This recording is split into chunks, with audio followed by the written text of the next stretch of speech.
from Runner Reviews, and today we are back from break after the big October rush. And all of you Running Souls out there, and I have a review for you today that is a little bit special to me, a little bit near and dear to my heart, and I'm talking about the 2006 movie from Taiwan, Silk. Now, what makes this a very special movie for me? Well, first of all, this has been on my radar for, well, a number of years, at least 10 years now. And I was surprised when it all of a sudden just kind of popped back up into my brain. For some reason, I was kind of thinking of, Asian horror films. And first of all, this one was really kind of tough to find. And second, when I went on YouTube and searched for anybody that had been talking about Silk, I came up completely dry. So far as I can tell, nobody has reviewed this movie on YouTube yet. And maybe I'm wrong in that, but I think I'm the first. And that's always a little bit of a feather in my cap when I get to talk about something that might not be on so many people's radar. Now, this is a movie that was written and directed by Chow Ben-soo, and we're first introduced to the character of Officer Tung, played by Chen Chung, and Officer Tung has a little bit of a special quality to him. It's just keen powers of observation more than anything else. He has a very good memory for what color a car is, what type of hat a person was wearing that he may have just gleaned from public 30 minutes ago, and he also has the ability to read lips. And that becomes a pretty important trait to have when he is invited onto the task force of character Hashimoto, played by Japanese actor Yosuke Oguchi. And this task force actually has to do with, well, Hashimoto has developed the technology to see and capture ghosts. And he does so through the use of an existing actual geometric theory of a fractal known as the Menger sponge, but he has developed it into a particular type of physical substance that is able to be put into a spray bottle, spritzed in the eyes, and then you can see the ghosts and so forth. It basically kind of takes the idea of something that is able to infinitely capture energy, being able to observe and interact with energy, spirits being energy. And why do they want Officer Tung on this task force? Well, they've already actually captured the spirit of a young boy who is basically kind of going through repeated motions in this room that they've trapped him in. And he's also speaking without being heard. Apparently, ghosts in this mythos and lore do talk out loud, have conversations and so forth, but they don't have any voices to be heard. So the lip reading comes into play a fair bit there. Now, breaking this movie down into its individual components, I find every reason in the world why this movie shouldn't work. However, putting them all together, I have to come to the inescapable conclusion that somehow this film rises above and becomes worth more than the sum of its parts. And for me, the real challenge was kind of trying to figure out how and why that happened. This movie has laughably absurd pseudoscience benefiting it. I'm actually a big fan of the whole scientific theory being used to identify, track, and capture spirits and so on and so forth, at least in the world of fiction.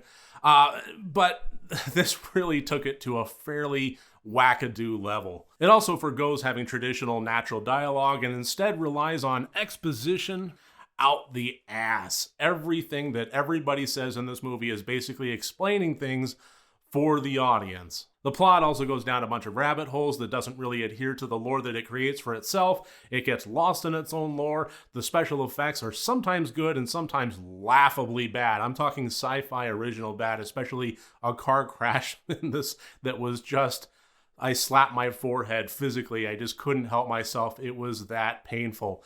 So why did I actually enjoy this movie? And by the way, I did. And it took me a little while to put my finger on it, but I think I kind of nailed it down when I was thinking about the individual components of it, most notably the pseudoscience, the massive amounts of exposition, and the characters that had this too cool for school swagger with every single word they spoke. Every line, every word, and every eye glance, especially from the character of Hashimoto, was just dripping with bravado and self-assuredness. And that, I think, was really kind of the Rosetta Stone that made me kind of unlock the puzzle of what this movie reminded me of, and that was a manga brought to life. In a world where animes are constantly being turned into real-life movies and never really working that well in doing so, I actually managed to stumble across a real-life movie that's not based on anything but original works, but I would absolutely think was based off of an anime. And I can absolutely understand why that wouldn't be to some people's liking. And honestly, if I were to reflect on it, I would say that this would not make a good series.